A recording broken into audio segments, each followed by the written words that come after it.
स्वागत है बुलेटिन में आप सभी का। तो विधायक महेश नेगी के स्कैंडल में राज्य की सियासत में उबाल आ गया है और आज पहली बार आरोप लगाने वाली महिला प्रीति भी सामने आई।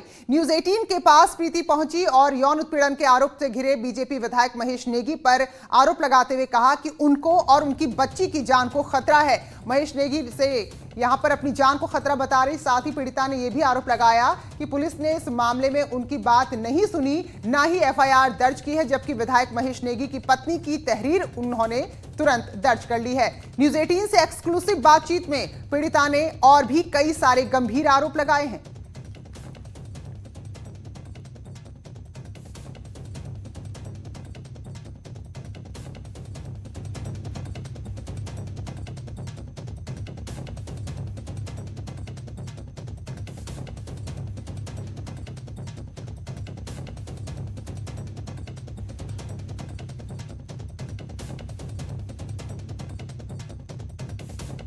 महेश नेगी पर लगे यौन उत्पीड़न के आरोपों में कितनी सच्चाई है, इसको लेकर महिला आयोग जहां जांच कर रहा है, वहीं पीड़िता आज न्यूज़ 18 के साथ है और वो बताएंगी कि क्या कुछ अभी तक इस पूरे मामले में रहा है। मुझे बताइए कि गंभीर आरोप आपकी तरफ से लगाए गए हैं, कब से आप जानती थी और अब क्या कहना चाहेंगी? क्या विधायक की तरफ से अभी तक, जब से मामला चल रहा है 4-5 दिन हो गए, आपसे कोई संपर्क किया गया? मैं उनको 2018 से जानती हूँ। 2018 से हम सब के हमारे बीच में, दोनों के बीच में ये सब चल रहा है और अभी तक 5 अगस्त को मेरी उनसे लास्ट टाइम बात हुई है। उसके बाद मेरी उनसे कोई बात नहीं हो रही है। कुछ कहा गया? किसी पार्टी की तरफ से कोई फ़ोन आपके पास आया अभी तक? नहीं, मेरे पास ऐसा कोई फ़ोन नहीं आया है। 5 अगस्त को मैंने उनको बात करके ये सारी बातें बताई थी। उन्होंने मुझे यही कहा कि मेरे तो चुनाव आ रहे हैं, 2022 में मेरे चुनाव हैं, अगर तुम ऐसा कुछ करोगे या ये बातें अगर कोर्ट तक जाती हैं तो मैं सुसाइड कर लूँगा। बात बिगड़ी कहाँ से? आप जैसे जानते थे उनको और आप बता रहे हो कि 2018 से सारी चीज़ें ख़राब हो गई। क्या आखिरी बार बात हुई आपकी जिससे पूरी बात बिगड़ गई और आपको सामने आना पड़ा? बात तो मैं तो सामने आ ही नहीं रही थी। एफआईआर तो उनकी वाइफ ने मेरे लिए करवाई कि मैं उनसे 5 करोड़ रुपए मांग रही थी। 25 लाख रुपए देके उनकी वाइफ ने मुझे चुप रहने को बोला, जो कि मैं अभी तक, मतलब पैसों का मुझे कोई लालच नहीं है। मुझे अपनी बेटी का उनके साथ डीएनए टेस्ट करवाना है, बस मुझे डीएनए की रिपोर्ट आने तक इंतजार करूंगी। उसके बाद जो उचित कार्रवाई होगी, या मैं गलत हूँ वो गलत हूँ, इसका निष्कर्ष उसके बाद निकलेगा ना, डीएनए टेस्ट के बाद। बस मैं ये चाहती हूँ वो डीएनए टेस्ट करवाएं अपना। उनकी वाइफ के ने जितने भी मेरे पे आरोप लगाए हैं सारे आरोप झूठे हैं। मैंने उनसे कोई पैसे नहीं मांगे और ना मुझे अभी कोई पैसे चाहिए, मुझे बस डीएनए की रिपोर्ट चाहिए। आप ये भी कह रही हैं कि आमने सामने होकर बातचीत होनी चाहिए, वो बात नहीं करना चाह रहे हैं आपसे? उसके बाद आपने 5 अगस्त के बाद उनको कॉल किया था? नहीं, मैंने 5 अगस्त के बाद उनको कोई कॉल नहीं किया था। जब मेरी बात उनकी वाइफ से हुई थी, उस दिन उनके बार बार मेरे पास फ़ोन आ रहे थे, मुझे फ़ोन कर रहे थे, मैंने उनसे कोई बात नहीं करी। उनकी वाइफ से मेरी बात हो गई थी। उसके बाद वो खुद ही आके यहाँ मुझसे मिली है। वो कह रही है कि मैंने उनको मिलने बुलाया है, ऐसा नहीं है। वो खुद ही आके मुझसे मिली है यहाँ पे। बस पुलिस मेरी एफआईआर लिखे, यही कहना चाहूँगी, और उनका डीएनए टेस्ट जल्द से जल्द हो, क्योंकि मुझे और मेरी बच्ची की जान को खतरा है। जिस तरह से उनकी वाइफ रोज़ रोज़ नए नए लेटर दे रही हैं कि अभी उनकी बच्ची को प्रोटेक्शन मिलनी चाहिए या मुझे प्रोटेक्शन मिलनी चाहिए, अब उन्हें मेरी बच्ची और मुझे, मेरा क्या डर है? वो इसलिए सामने आए, मुझसे बात करें। अभी आपको सब सुन रहे हैं, क्या कुछ कहना चाहेंगे? विधायक साहब को भी आप कुछ कहना चाहती हैं? नहीं, मैं कुछ नहीं कहना चाहती। चलिए, बहुत बहुत शुक्रिया हमसे बातचीत करने के लिए। ये आपने सुना पीड़िता को, और वो कह रही हैं कि उनको और उनकी बच्ची को जान का खतरा है। पुलिस सहयोग नहीं कर रही है इस पूरे मामले में, और अब उनको जो उम्मीद है वो महिला आयोग से है, वहाँ पर वो दरख्वास्त करेंगी। इसके अलावा उनका ये भी कहना है कि इस पूरे मामले में खुलकर बातें तभी सामने आएंगी जब दोनों आमने सामने आएंगे, बीजेपी विधायक भी, और उनकी भी बातचीत करवाई जाएगी। कैमरा पर्सन राकेश रावत के साथ भारती सकलानी, न्यूज़ 18 देहरादून। और इन आरोपों में घिरे बीजेपी के विधायक महेश नेगी ने भी आज न्यूज 18 के रिपोर्टर से, हमारी रिपोर्टर से फोन पर बात की है और उनका कहना है कि जिस तरह के आरोप उन पर लग रहे हैं ये सब कुछ घिनौनी राजनीति का नतीजा है। साथ ही उन्होंने कहा कि वो पूरी तरह से तैयार हैं, चाहे डीएनए टेस्ट करा लें। तो उन्होंने एक बार फिर से आरोप लगाया कि 5 करोड़ की फिरौती मांगी गई है और बाकायदा एक पूरा गिरोह चल रहा है, नेक्सस चल रहा है, जो इस तरह से लोगों को निशाना बना रहा है। आपका पक्ष ही नहीं मिल पा रहा हमको। नहीं, मेरा पक्ष तो यह है कि भाई लोग बाग इतनी घिनौनी राजनीति करने लग गए हैं कि हमें को पता चला, ठीक है ना। हम तो क्षेत्र में अपना जो है विकास की बातें करते हैं, अन्य बातें करते हैं, वहाँ लगे रहते हैं काम धंधे पे। लोग बाग जो विकास के क्षेत्र में आते नहीं है, और जो है क्या कहते हैं घृणित राजनीति करते हैं, ठीक है ना जी जो जिसका कि जिसमें जी मेरी वाइफ ने एफआईआर करा रखी है जी तो जल्दी दूध का दूध पानी का पानी हो जाएगा उसमें क्या दिक्कत नहीं है, जांच हो रही है उसमें। और दूसरे वैसे जैसे ये महिला वो बता रहे हैं कि साहब आप डीएनए टेस्ट करा लो मेरा जी बच्ची का। ये तो असली मुद्दे को डाइवर्ट करने की कोशिश कर रही ना जी कि भाई ये जो इसके ऊपर एलिगेशन है कि ये 5 करोड़ वाली में बात कर रहे हैं ना पहले तो जी ये नहीं तो हो ही जाएगा, हम काहे के पीछे हो रहे हैं, हर चीज के लिए हम तैयार हैं। जी लेकिन हम पहले ये तो कहेंगे 5 करोड़ वाला जो है तुम वसूली कौन कौन मिलके कर रहे थे, कितने लोग इसमें हैं शामिल, तो उसकी जांच चल रही है, तो जांच के विषय में मैं कुछ बोल नहीं सकता हूँ। नहीं और वहीं इस पूरे मामले में पूर्व मुख्यमंत्री हरीश रावत का कहना है कि राज्य में बीजेपी की सरकार है और बीजेपी का ये विधायक है। ऐसे में अगर बीजेपी पर निर्भर करें तो सरकार आगे क्या कदम उठाती है ये कहना अभी फिलहाल सही नहीं होगा। और बीजेपी की सरकार को इस मामले में करना है तो यानी कि खुलकर जो विपक्ष है जिसे सड़क पर अब तक आ जाना चाहिए था, वो भी देखिए किस तरह के बयान दे रहा है। देखिए इस विषय में भाजपा ही बेहतर बता सकती है क्योंकि वो सरकार भी है, वो राजनीतिक दल भी है। क्या मानते हैं कि इस पे पार्टी, क्योंकि मैंने कहा मैं इसको भाजपा पर छोड़ता हूँ, वो राजनीतिक दल भी है। और इस पर मुख्यमंत्री त्रिवेंद्र सिंह रावत का कहना है कि दोनों पक्षों ने पुलिस में अपनी शिकायत दर्ज कराई है और पुलिस को अपना काम करने देना चाहिए।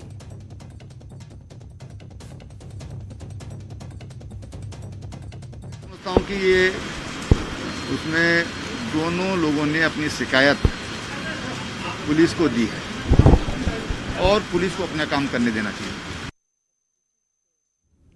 तो एक और बड़ा मामला डीएनए, एक बार फिर से डीएनए टेस्ट जो है उत्तराखंड की फिजाओं में गूंज रहा है। तो इससे पहले आपको याद होगा दिवंगत एनडी तिवारी, उनको लेकर काफी समय तक मामला चला और फिर काफी देर बाद उन्होंने स्वीकार किया अपनी पत्नी को और अपने पुत्र को। तो ऐसे में एक बार फिर से मसला उठ रहा है। मुन्ना सिंह चौहान बीजेपी प्रवक्ता इस वक्त हमारे साथ हैं, सूर्यकांत धस्माना कांग्रेस के प्रवक्ता हमारे साथ जुड़े हैं, सुजाता पॉल सामाजिक कार्यकर्ता हैं हमारे साथ जुड़ी हैं। बहुत बहुत स्वागत है। मुन्ना सिंह चौहान जी, आप ही के पास मैं सबसे पहले आती हूं। क्या इस मामले में आपको कहीं नैतिकता, गंभीरता, किसी महिला की सुरक्षा या उसके अधिकार कुछ भी नजर नहीं आ रहा है जो पार्टी ने अपने स्तर पर कोई कदम अब तक नहीं उठाया है?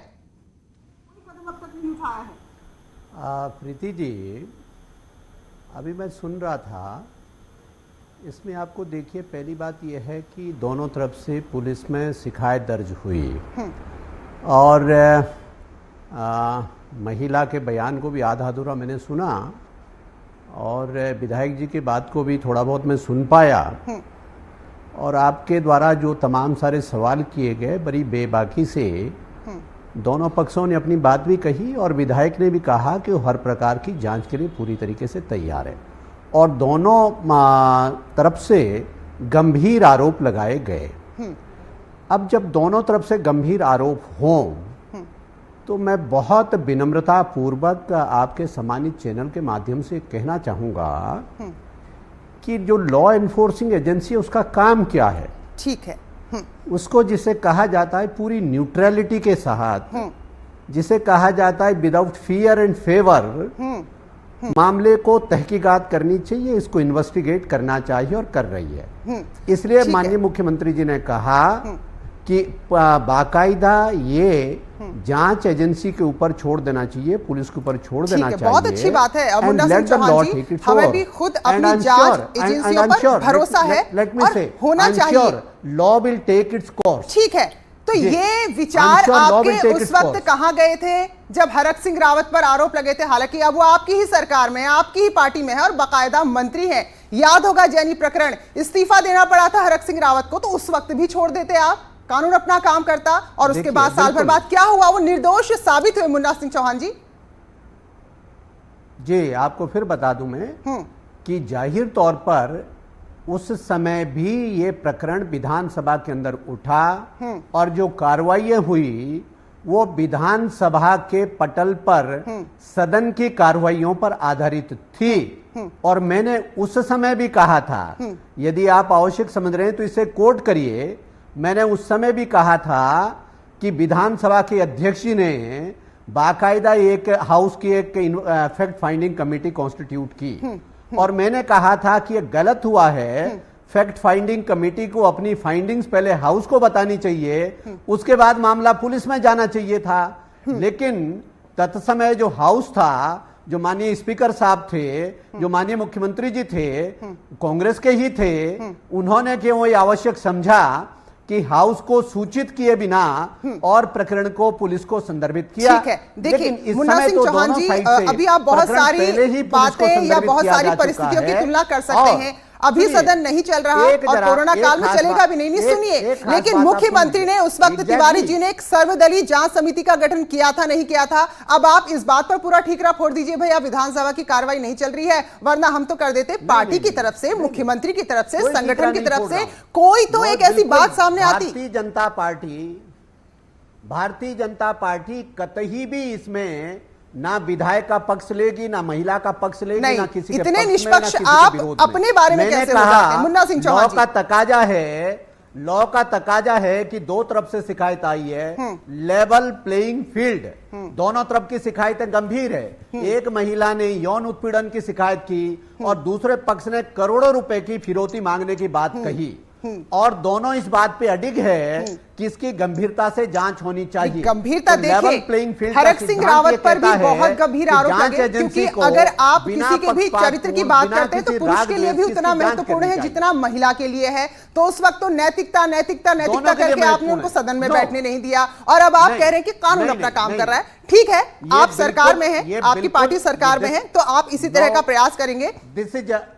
ठीक है, सूर्यकांत धस्माना जी, सूर्यकांत धस्माना जी, क्यों सोई हुई है कांग्रेस? हरीश रावत का भी बयान सुनिए, वो भी कह रहे हैं कि सरकार को जो करना है। हरक सिंह रावत पर जब आरोप लगे, आप छोड़ दीजिए, नैतिकता के आधार पर कहा गया कि इस्तीफा दो, और उसके बाद इतना हंगामा मचाया कि इस्तीफा देना पड़ा उनको सदन में। और कांग्रेस को देखे सोई हुई है अभी भी। मैं वही बता रहा हूं, फैक्ट फाइंडिंग कमेटी भी सरकार ने ही कॉन्स्टिट्यूट नहीं है। उस वक्त की सरकार ने बनाई थी, उस वक्त की सरकार ने बनाई थी। ठीक है चौहान साहब, अब जरा धस्माना जी को मुझे पूरा समय आपने थोड़ी आधा घंटा बस चौहान साहब अब कांग्रेस। अरे भाई आप हो गया महाराज, अब समय मुझे दे रहा है एंकर, आप बोले जा रहे हैं। जी बोलिए प्रीति जी। बोलिए प्रीति जी, चौहान साहब हमारे बहुत सीनियर लेजिस्लेटर हैं, उत्तर प्रदेश में भी लेजिस्लेटर थे और उत्तराखंड में भी विधायक हैं सीनियर। उन्होंने टेक्निकलिटीज पे आपको पूरा घुमा दिया। बिल्कुल, और जितनी बात आपने कही, मुझे अच्छा लगा कि आपने जो उदाहरण पेश किए, चाहे तिवारी जी का हो, चाहे डॉक्टर हरक सिंह रावत का हो, सवाल टेक्निकलिटीज का नहीं है, सवाल नैतिकता का है। और कांग्रेस की जहां तक आपने बात कही चुप क्यों है, कांग्रेस चुप नहीं है। कांग्रेस तो सीधी सी बात कह रही है कि एक राज्य की एक नागरिक, एक महिला है, और उस महिला ने एक अपनी पीड़ा कही है, और अपनी पीड़ा कहने के साथ साथ उसने चुनौती दी है कि माननीय विधायक जी डीएनए करावें। उधर चौहान साहब जो बोल रहे हैं और जो अखबारों में हम पढ़ रहे हैं कि विधायक जी की धर्मपत्नी ने एक 5 करोड़ रुपए फिरौती का मामला दर्ज कराया है। ठीक है, दोनों मामले क्रॉस एफआईआर दर्ज हो गए। अब राज्य के मुख्यमंत्री जो इस राज्य के गृह मंत्री भी हैं, क्या उनका नैतिकता और भारतीय जनता पार्टी की नैतिकता ये नहीं कहती कि आप इस मामले में भी, चलिए हाउस नहीं चल रहा अलग बात है, अरे भाई आप आगे आइए, आप सर्वदलीय जांच समिति बनाइए, आप पुलिस को निर्देशित करिए कि इस मामले को एक टाइम फ्रेम में इसका आप जो बात आप कह रहे हैं और उसकी ये भी हम जान रहे हैं कि अगर आप अभी सड़क पर प्रदर्शन करने निकले तो मुकदमे आप पे दर्ज हो जाएंगे, ये हम आपकी मजबूरी समझ रहे हैं। लेकिन इस मुद्दे पर तो कांग्रेस को पूरी तरह मुखर हो जाना चाहिए था। ठीक है, आरोप में जो भी साबित होगा, लेकिन आप हरीश रावत को देखिए ना, वो क्या बयान दे रहे हैं। हरीश रावत को मानते हैं कद्दावर नेता, वो सब कुछ सरकार पर छोड़ रहे हैं। अब ऐसा तो विपक्ष है राज्य में, क्या करे जनता, बताइए जरा। प्रीति मुझे अपनी पूरी बात कहने दें। करना चाहते हैं, बोलिए प्रीति, हम इस बात पे स्पष्ट ये कह रहे हैं कि एक व्यक्तिगत आरोप लगाया गया है। सुनिए, एक आरोप लगा है, प्रकरण में भी व्यक्तिगत था, आप लोगों की हालत खराब कर दी थी बीजेपी ने। सूर्यकांत जी, मैं बड़ी हालत खराब कर दी थी कांग्रेस की, इस्तीफा देना पड़ा था ना। हाँ देखिए, बीजेपी की कथनी और करनी में यही अंतर है। अरे बाबा, यही तो मैं कह रहा हूँ, बीजेपी की कथनी और करनी में यही अंतर है कि हम आ भी भरते हैं तो हो जाते हैं बदनाम, और वो कत्ल भी करते हैं तो चर्चा नहीं होती। उसको सुविधाजनक मतलब वो कुछ भी कर लें, वो पार्टी करेगी। विधायक के ऊपर उनको जो सुविधाजनक लगेगा वो करेंगी ना, लेकिन आप तो देखिए जरा, जीजेपी ने जहां सुविधाजनक बगैर लग रहा इस्तीफा तभी तो मांगे कर रहे हैं सांस वो। नहीं ली थी, वहां आप क्या कर उनको रहे हैं? सुविधा नहीं, हम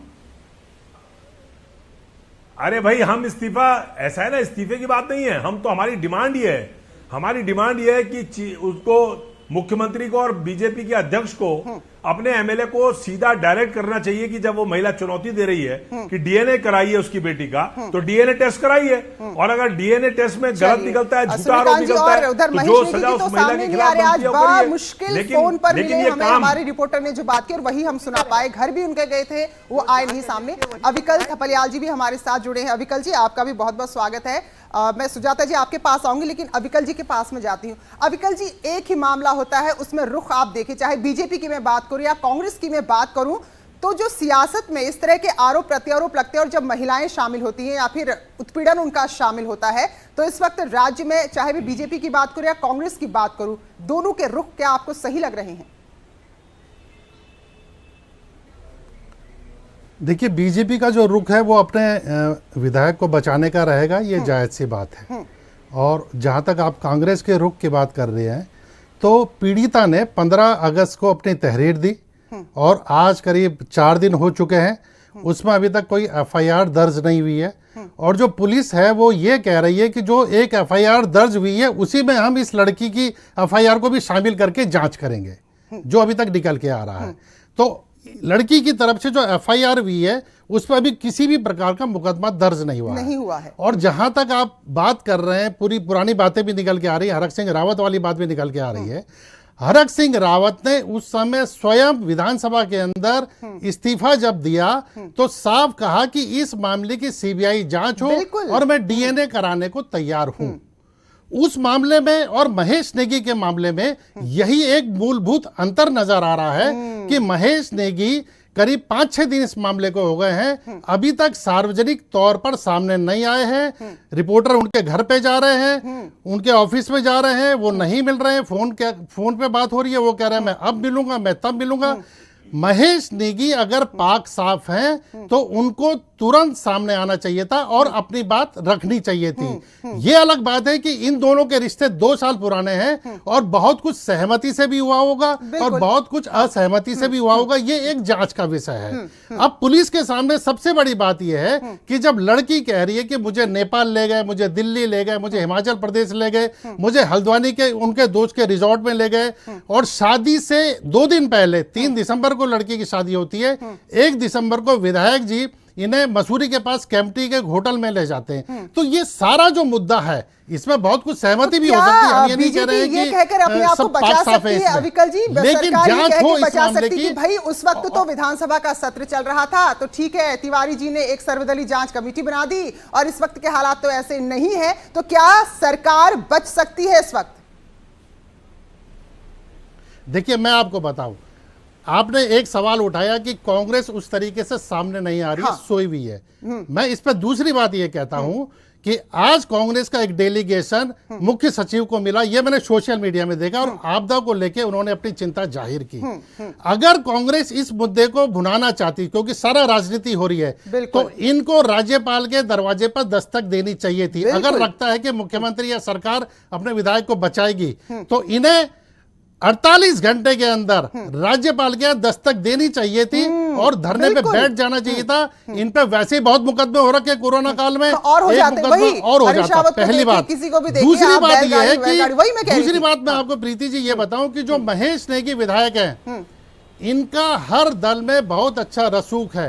कांग्रेस के भी कई बड़े नेताओं से इनके बहुत अच्छे संबंध है, ये बहुत पैसे वाले हैं, इनके पास अथाह पैसा है, तो इनके बहुतों पर बहुत एहसान है। ये तो इसलिए कांग्रेस के भी कई नेता राजनीति के आज भी कह रहा हूं, खुल के कभी भी सामने नहीं आएंगे, पक्ष हो विपक्ष हो। यही बात हम कह रहे थे अविकल जी कि कांग्रेस की अगर हम बात करें तो वो भाई आपको पहले मुद्दे नहीं मिलते हैं, जो मिलते हैं उनको तो उठाइए, अंदर फिर लड़ लीजिएगा आप, मुकदमे दर्ज हैं और हो जाएंगे। सुजाता जी, बेटी बचाओ बेटी पढ़ाओ, और उत्तराखंड में तो खैर ऐसा लगता है कि नारी के बिना शायद वो राज्य खड़ा नहीं होता, और ऐसा है वाकई में उत्तराखंड में। तो अब जरा बताइए, सरकार जो बातें बड़ी बड़ी करती है, विपक्ष जो बातें बड़ी बड़ी करता है, इस मामले में इनके रुख कैसा नजर आ रहा है आपको? देखिए, मैं इंटरनल कंप्लेंट्स कमेटी जो सेक्सुअल हैरेसमेंट के केसेस देखते हैं जी, उसकी एक मेंबर हूँ एक यूनिवर्सिटी में जी। वहां पे जो जिस तरह से हम कार्यवाही करते हैं इनसे बेहतर करते हैं। मैं विधायक जी की कुछ बातों का जवाब दे दूं। इनका कहना है कि बड़े गंभीर आरोप लगे हैं और पुलिस को उसका काम करने देना चाहिए। तो ये मुझे ये बता दे कि पुलिस को अगर काम करने देना चाहिए तो यहाँ पे एक पावरफुल पर्सन और एक कमजोर महिला और ऊपर से कंपैरेटिवली कमजोर व्यक्ति है, तो क्या इन्हें इनकी कुर्सी से हटाया नहीं जाना चाहिए?